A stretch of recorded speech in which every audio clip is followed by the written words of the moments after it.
Hey, Backyard Flyer 99 here. Just want to do a little review of the Eachine E20. I got a little bit ago from banggood.com. It's a small little micro quad. Pretty cool looking. Kind of got like, a spider look. These eyes up here light up and stuff. The prop guards look like fangs in a way, sort of. And it's an inverted flyer also. It'll fly like this upside down. And it can do flips too. And this is the controller that came with it. For pretty nice controller, I think, or at least feel for a $25 quad. It's got a nice feel, and I like the shape of it. It's real nice to hold in the hand, and the sticks are pretty good for that price. This button here on the left is your speed control. Down is speed 1, and up is 2. It only has 2 speeds. Whoops. And then this little button here, if you press that button, then anytime you click the right and push a direction, it does a flip. Whereas if you push this button and then anytime you click the right, that's what makes it inverted. I didn't think the instructions were really clear on that. It took a little while to figure that out. So it does fly inverted, but when it is inverted, it doesn't fly. It doesn't seem to have as much power inverted as it does this way. It can still fly like this, but it's definitely like a little slower. It doesn't have the punch. But it is, it's a really cool looking quad. It looks great at night. It does have a few downsides, and just to kind of quickly show you why I think the biggest downside is here.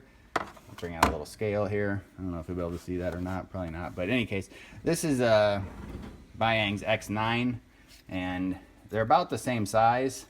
But the X9 only weighs 14 grams, whereas the E20 weighs 40 grams. And it does have some bigger motors, but it's not enough to compensate for over twice for being twice as heavy as the other one.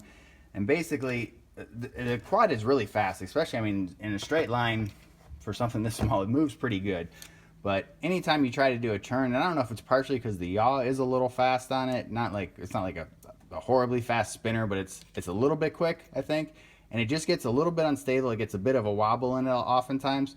And it'll lose altitude so quick. And oftentimes, like if you're flying over grass, you'll probably get stuck in the grass because it'll hit the grass and get caught in the grass. If you're over, hard ground, it's fine. It'll kind of it'll tap the ground and then go up again. But it happens all the time, especially if you're inverted. Unless you're real gentle on a banking turn.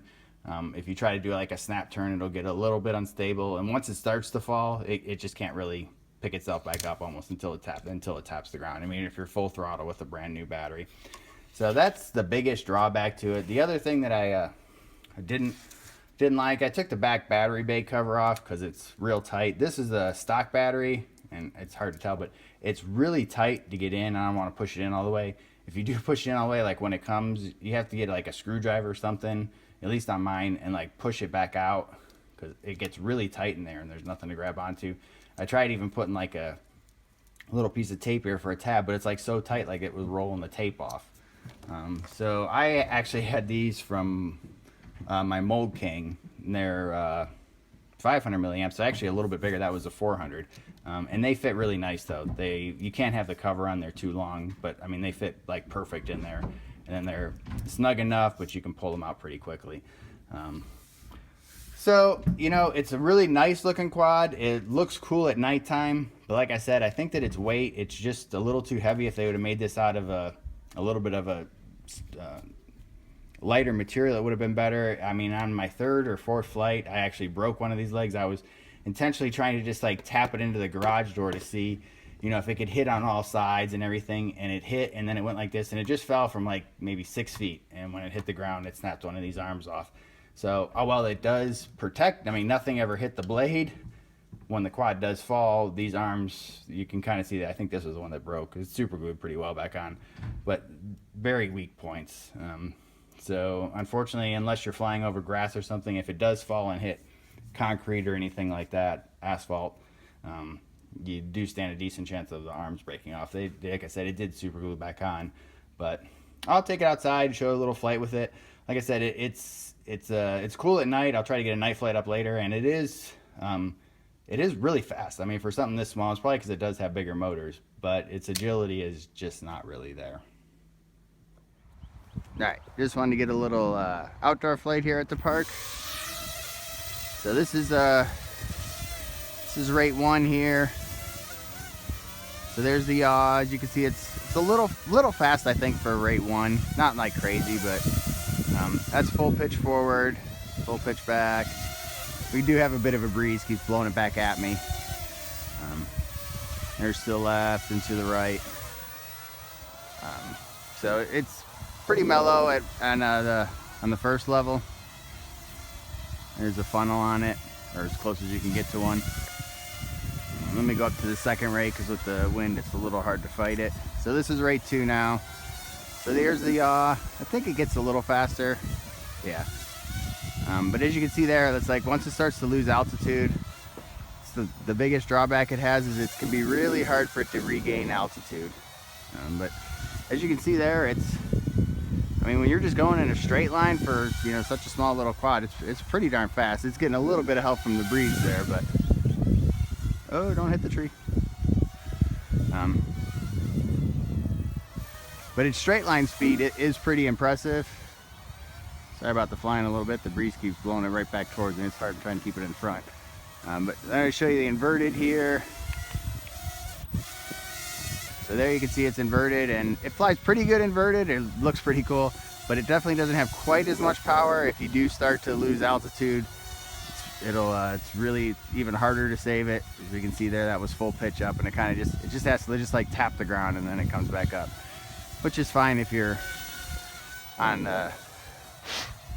asphalt or something like this. But if you are in the grass, a lot of times it'll get stuck in the grass. But it flies pretty good as long as you can stay up. Yeah. And once it starts to fall again, there you can see. So I'm going to flip back around again. And then I'll show for a second. This button. This will be just the regular flips then. So when you hit the, oh, that's going to smack hard. That's a little bit what I was saying. So when you let it start to fall a little bit, there's no chance it's going to save itself. So here's a flip. So it does do pretty nice tight flips. So again, I mean, it's a fun quad. It's really cool looking, but it's not really the greatest flying one. I mean, you know, for its size, it can definitely pick up some speed and get going. But it's like any little mistake you make, it's probably gonna like tap the ground before it starts regaining altitude. I'll try to get a night flight another time because it does look pretty cool at night. You know, it's really neat looking. And inverted can be fun. It's a bit breezy today out here, so that makes it a little harder to fly inverted because it just can't fight it so much. But if you're flying it indoors, you know, it's a lot easier. You know, since it is so small, obviously you can fly it indoors pretty easy, and then it doesn't do too bad on the inverted.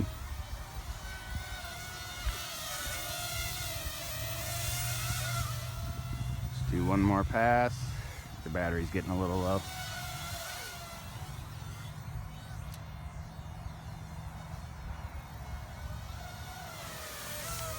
So again, Backyard Flyer 99.